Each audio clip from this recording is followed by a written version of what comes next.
ओम नमः शिवाय। स्वागत है आप सभी का मेरे H S Bhardwaj YouTube channel पर।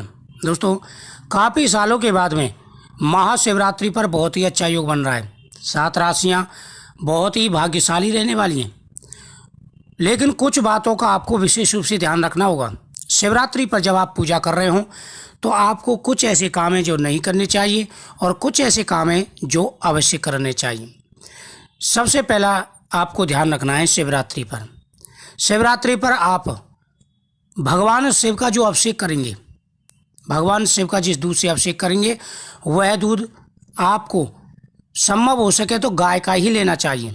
थैली आदि का दूध ना लें, गाय के दूध से ही भगवान शिव जी का अभिषेक करें।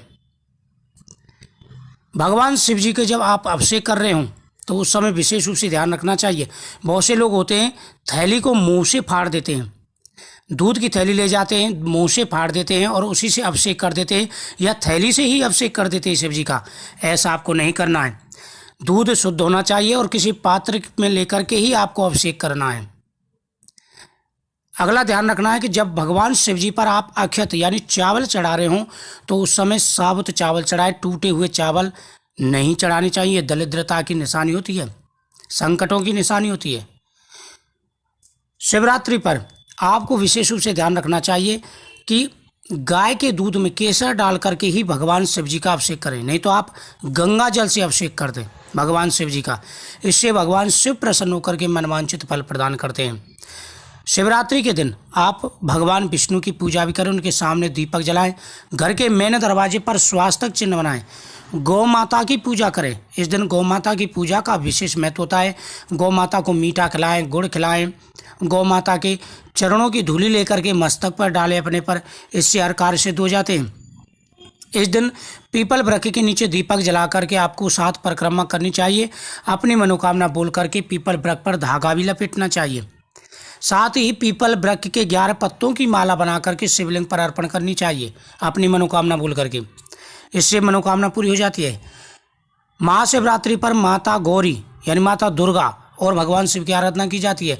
तो माता पार्वती के सामने जो सुहागिन महिला है उनको सिंदूर जरूर चढ़ाना चाहिए और सुहाग का सामान चढ़ाना चाहिए और झोली में सिंदूर डलवा करके उसे मांग में भरना चाहिए। इससे सौभाग्य की प्राप्ति होती है, पति की आयु लंबी होती है।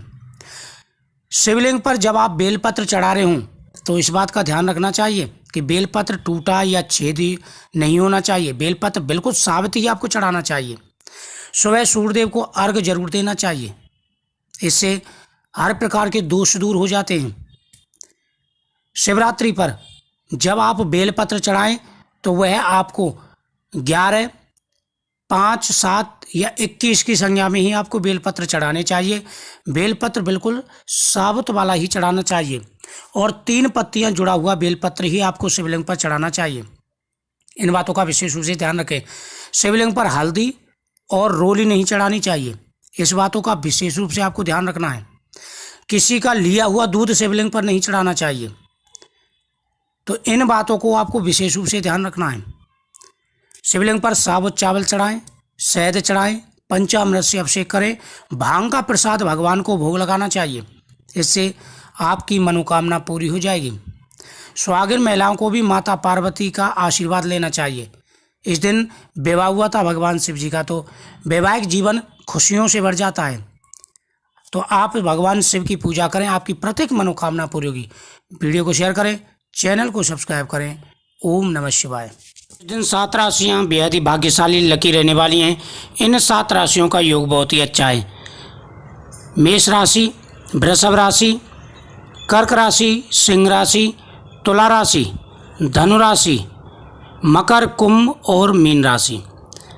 ये 9 राशियां हैं, जिनमें से 7 राशियां तो बेहद ही भाग्यशाली हैं, लेकिन यह 9 राशियां इस दिन बहुत ही लकी रहने वाली हैं।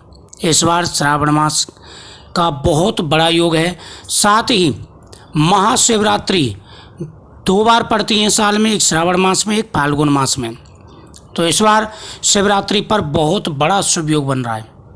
आप ये पूजा करें। कुछ नियमों का आपको ध्यान रखना है, जैसे मैंने आपको बताएं। भगवान शिव आपकी प्रत्येक मनोकामना अवश्य ही पूरी करेंगे। ओम नमः शिवाय।